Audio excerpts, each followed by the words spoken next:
Alrighty,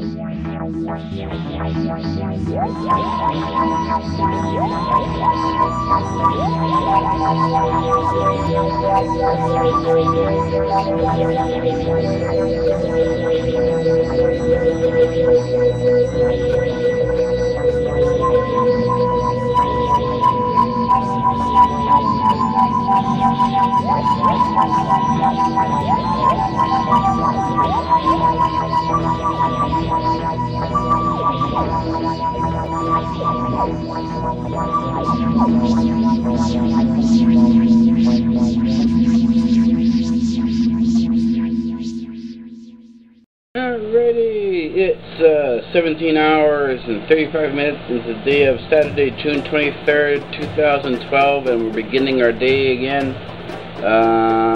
If you notice, we last left off, I think 2:30 in the morning. I ended up going later than I expected, but I didn't add in a third segment. I don't know why, I guess I kind of forgot. But I ended up going till about 6, 7 o'clock in the morning.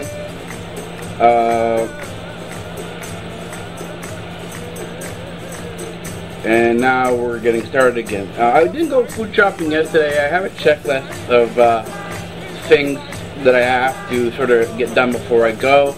And I wasn't able to get the checklist done. So I finished the checklist today. Or, yeah, a little later on in the evening last night. Well, you know what I mean, a couple hours ago. And so on the schedule next now, in the next 20 minutes, I'll be going food shopping. So the next time you see me, I'll be heading out the door. Alrighty, I'm heading out the door. Time to go food shopping. That's right, I'm off to go food shopping now. And I am doing the vlogging while walking. Yes, they ever practice vlogging while walking. You will see that the sidewalks are now done. I didn't. And we will be able to walk on the sidewalk for the first time in many, many years. Yeah, if you want to look and see, check out my down below bar, you'll see that there's 2 new research projects now in operation. That one, main one, is called, the one I'm advertising now is called OpenInternet. This has to do with, a lot to do with the whole net neutrality issue. If you're interested in open internet and not having things locked off by major ISPs or segmented internets, then open internet is what you're interested in. And I appreciate your support. Now here is the sidewalk. Cool way. Yeah, now walking along the sidewalk. This is the new sidewalk. They're still fixing it up. So this is pretty cool. There's still, you know, sections that I guess they're still working on. See if they're gonna fill the sides in. Yeah, but anyways,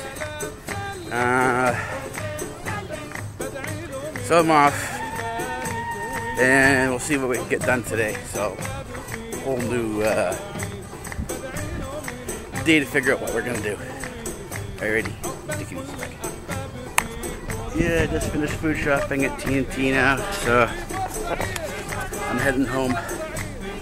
Spent about $50 in total, so not bad. You can consider that that includes staples and long-term items.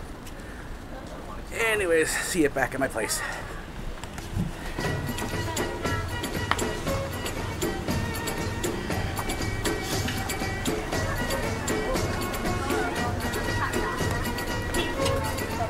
That's the St. Mark's Church. It's coming along pretty well. This is from the other side of it.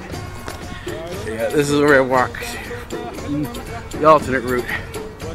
I'm doing this more now because it's a lot more scenic.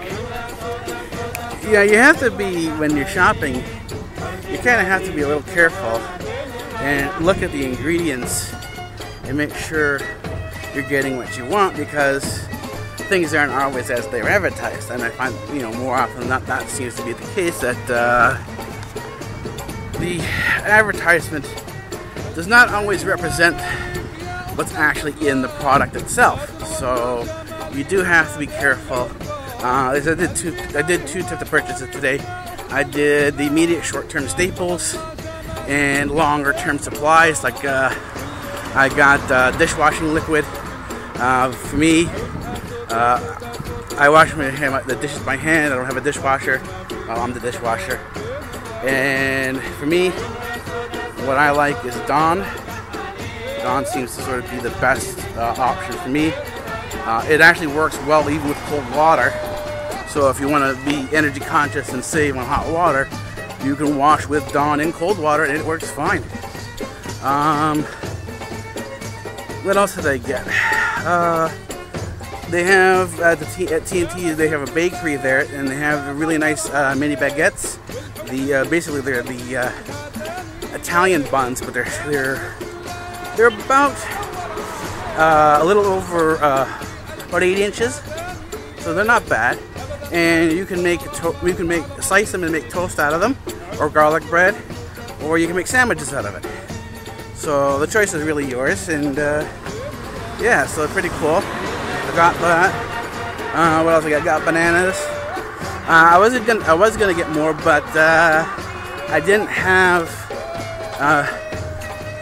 anything planned on the menu for more, so I only got exactly what I needed. So, anyways, I'll be coming again probably sometime next week, and I think I have one more stop next week on my list. I have 2 long-term items on the list for next week, so we'll see what happens.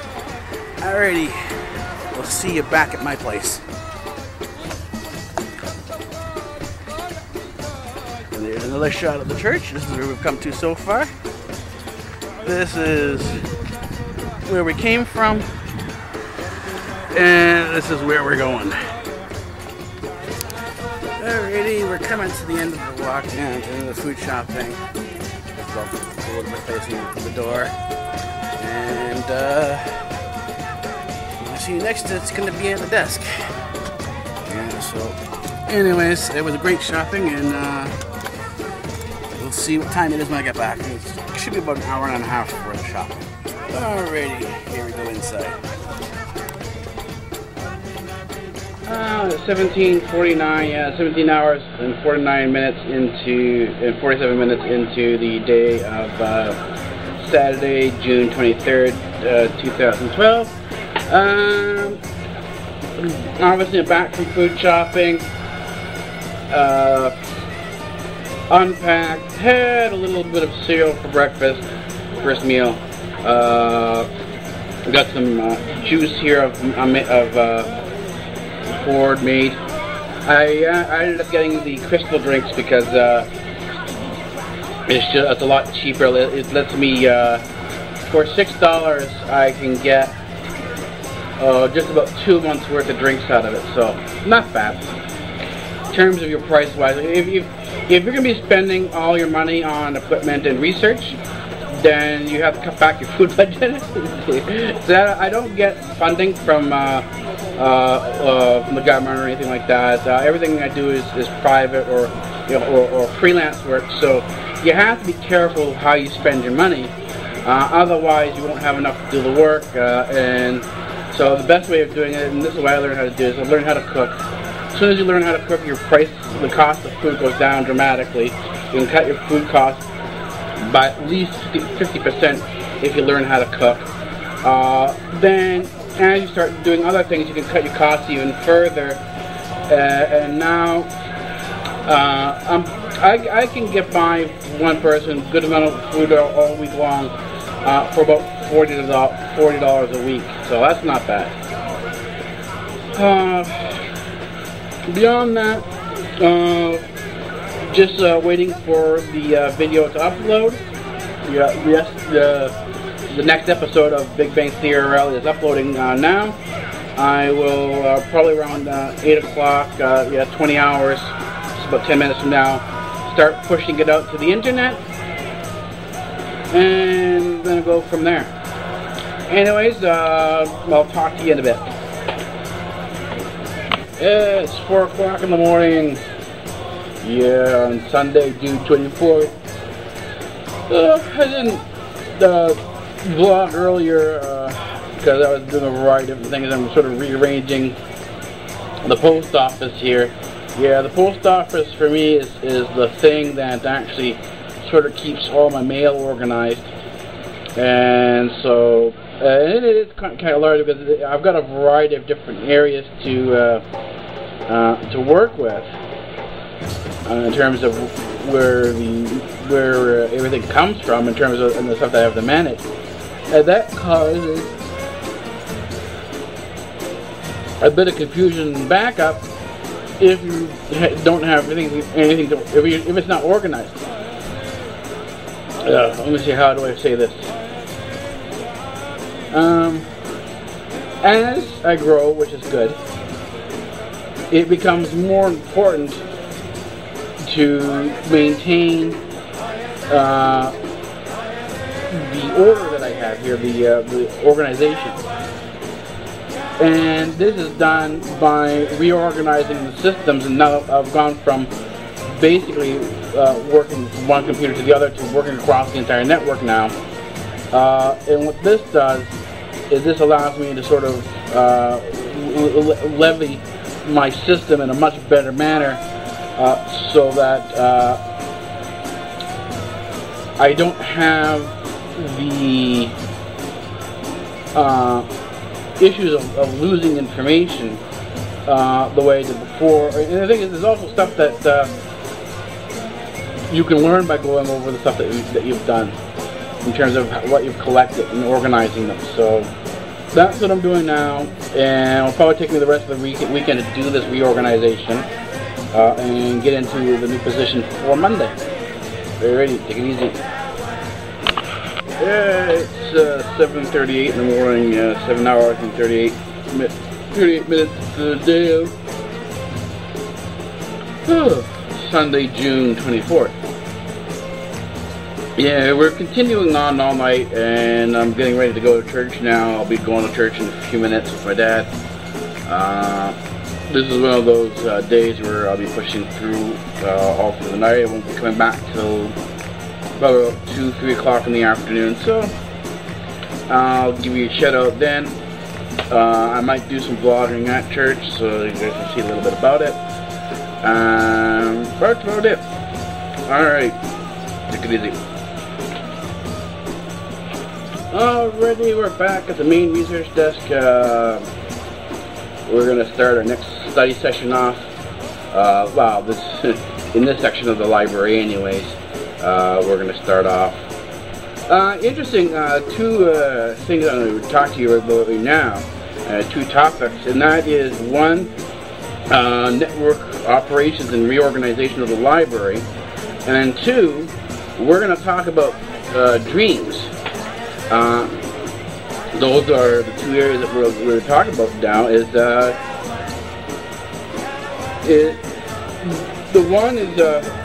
One kind of complements the other to some degree.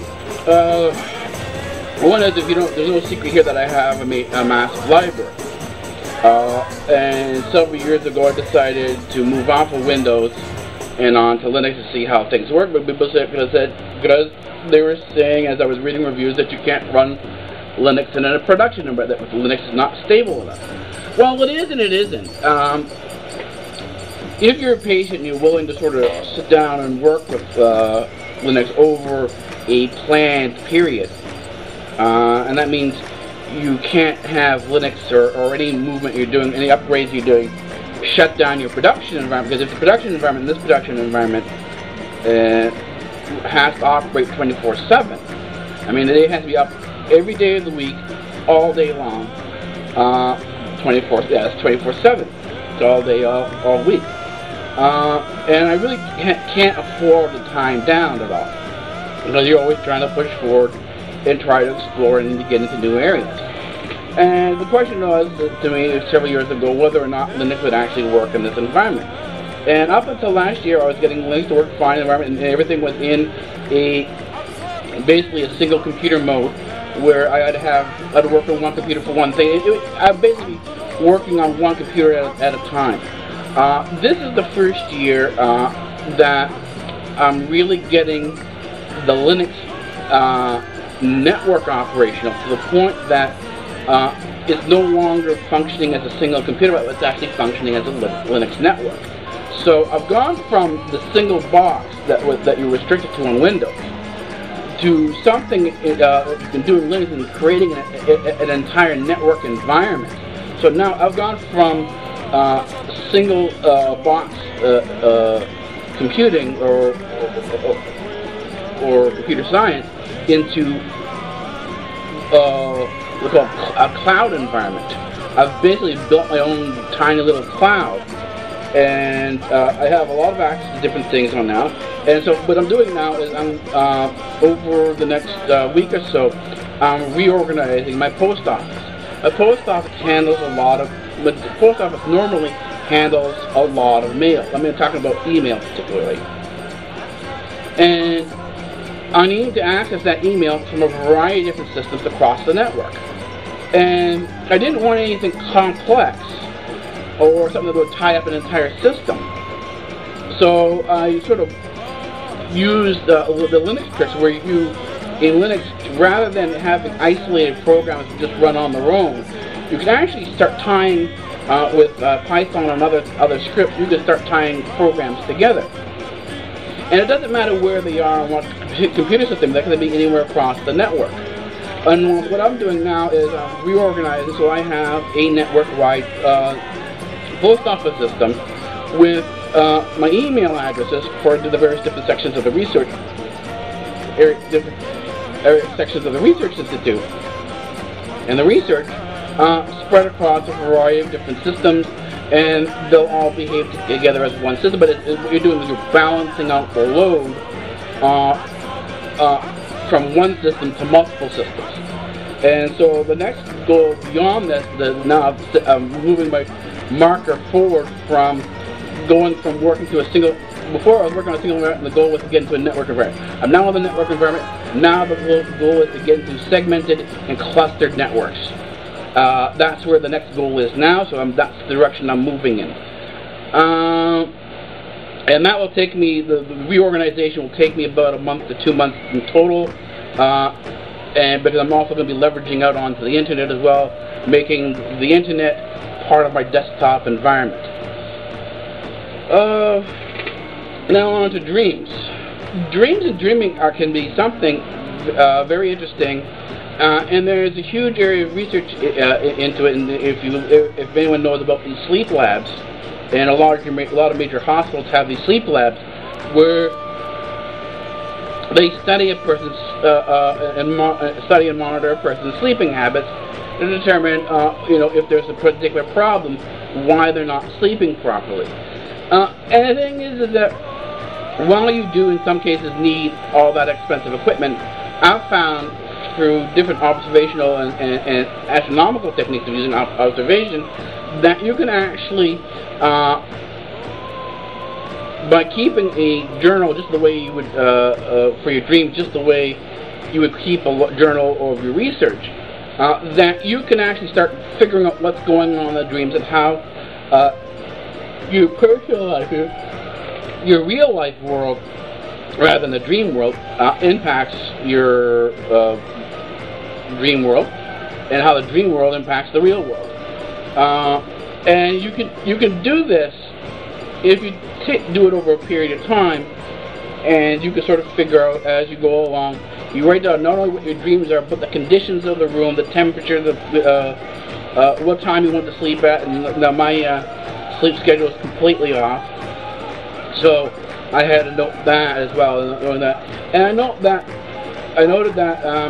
in my notes that there are dreams that are often reoccurring. These are, I call them repeats. But I view my dreams as kind of like an entertainment, like a TV show.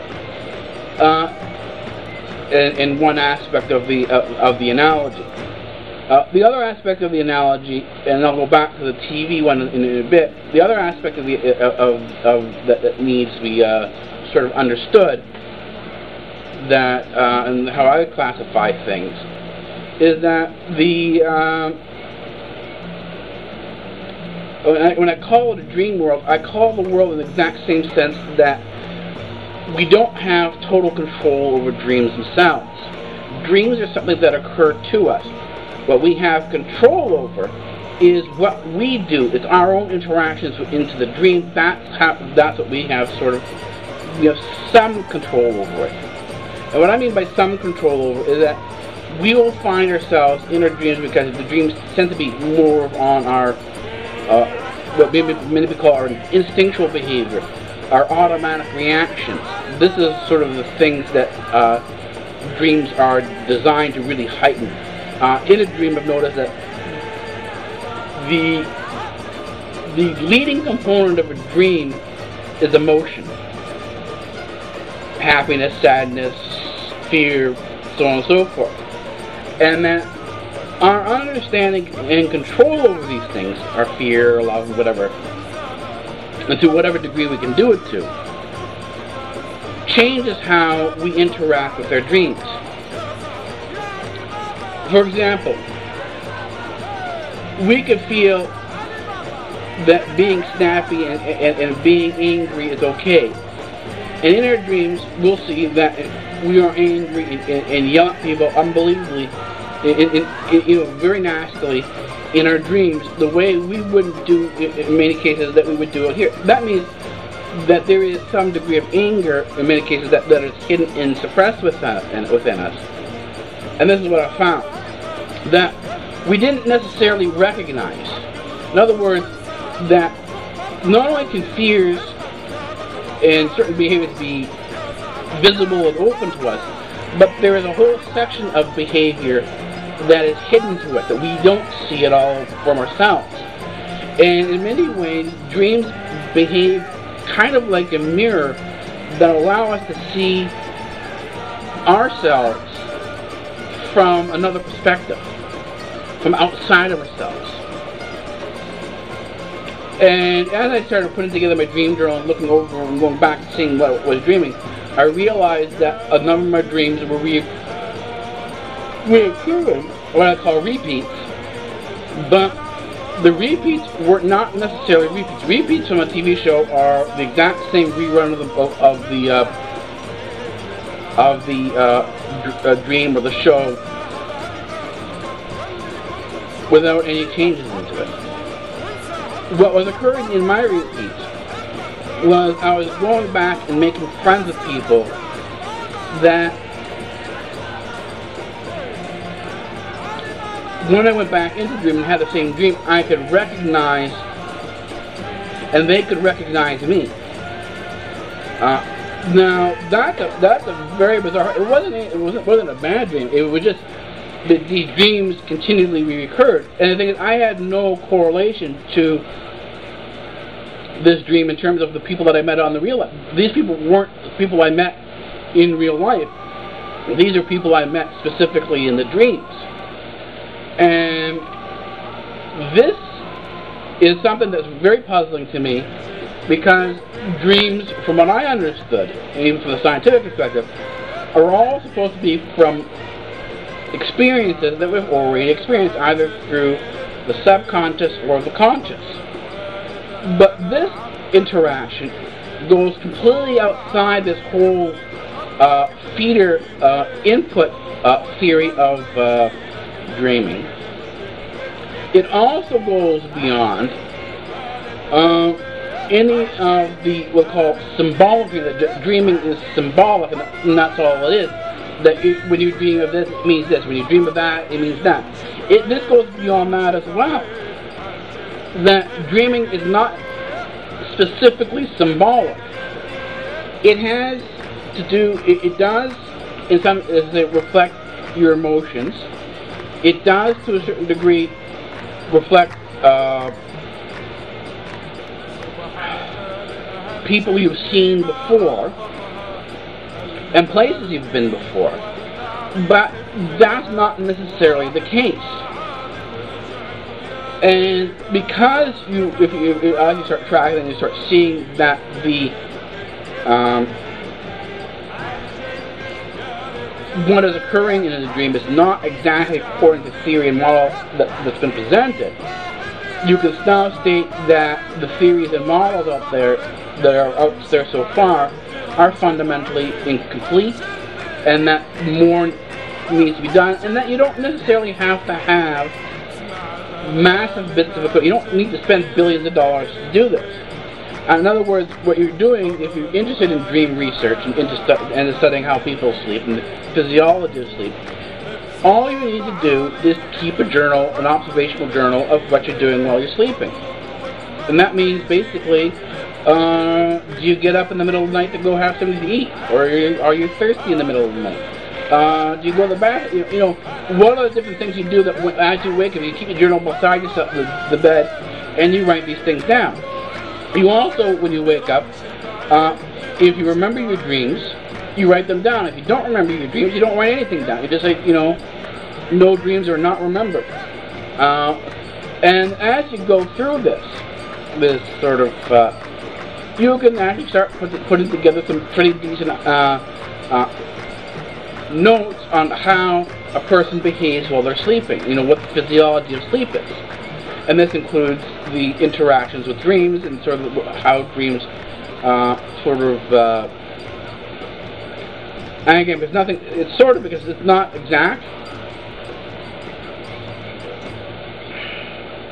how dreams impact on a person, how insomnia, some people who have insomnia, there could be something inside the dream that psychologically bothers them, maybe something that they haven't dealt with before. There's a fear or something like that occurs that causes them discomfort, an emotional discomfort.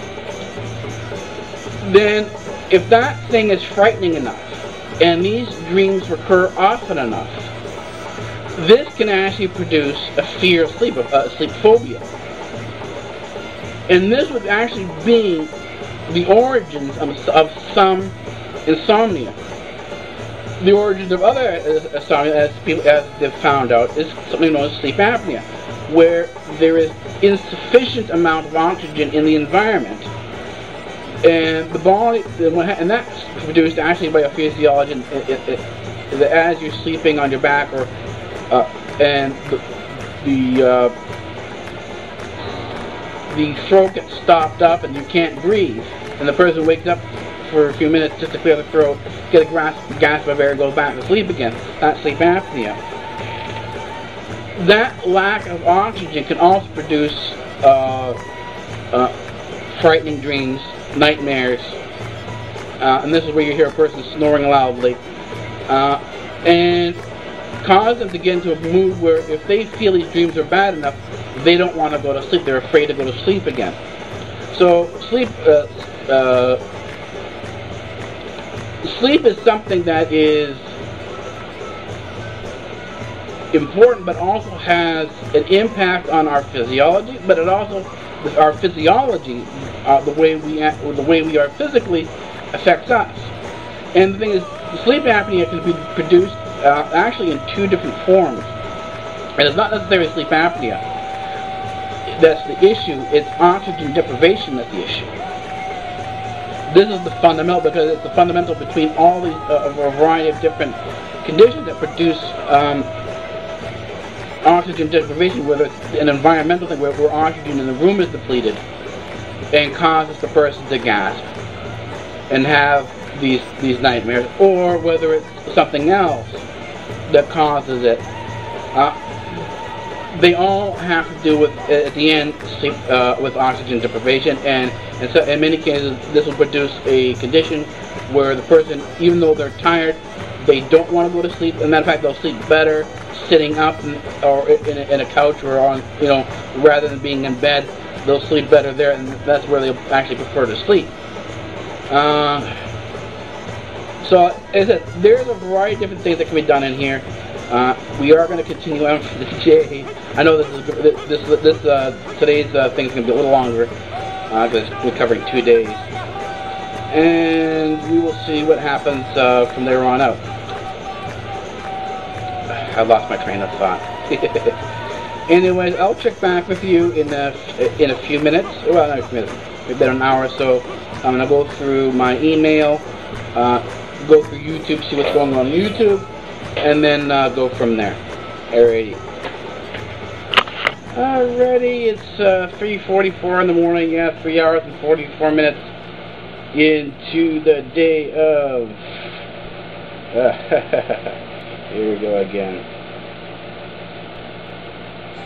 Of Monday, June 25th. Yeah, Monday, June 25th. We're 3 hours and 44 minutes into the day, and moved a huge chunk of my post office across the network. Did the large chunk of that, so I just have a few remaining accounts to sort of move out onto the network, and then I'm also enjoying having a lot of fun doing these different collab auditions. They're nothing really serious for me, and I don't expect to get in, but they're a lot of fun. As I said, they're a lot of fun. As I said, the girls on the internet are really producing a lot of top quality work, and I'm on Linux, and a lot of times the reviews are on the Linux, what's on the Linux desktop in terms of what can be done on it is often significantly less than what these girls are actually doing, because they're on platforms like Sony Vega, Sony Vega Pro, iMovie, and Final Cut Pro. So I want to try to get the work that I'm doing on Linux up to that level. That's my goal. They are where I'm aiming for in terms of Linux development. So, but this is a kind of a fun way of doing this. I'm not a regular type of adult that I like hanging around adult stuff in terms of the way a lot of other geeks treat anime. They're into, how should we say this and put this delicately, their fantasies of how they should interact with girls is not quite nice, and unfortunately a lot of guys behave in this manner. And so for myself, because I'm not into that type of stuff, my choice is sort of to hang out, and this is where I'll be doing a lot of my video work, and aiming for my video work to be here. So anyways, this is going to be it for tonight. Tonight. I will be starting again in a couple hours. Gonna get some extra, maybe try to get some extra sleep. Write in my dream journal, and we'll see how things end up working out. So, anyways, I will see you in a couple hours.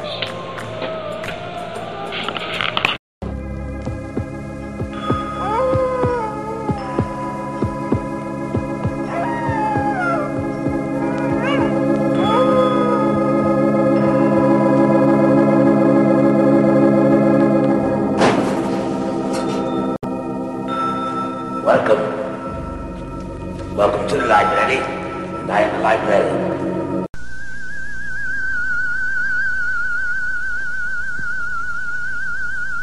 I am the professor. And professor of what? Professor of physics. Free speech rules here at Democratic Earth.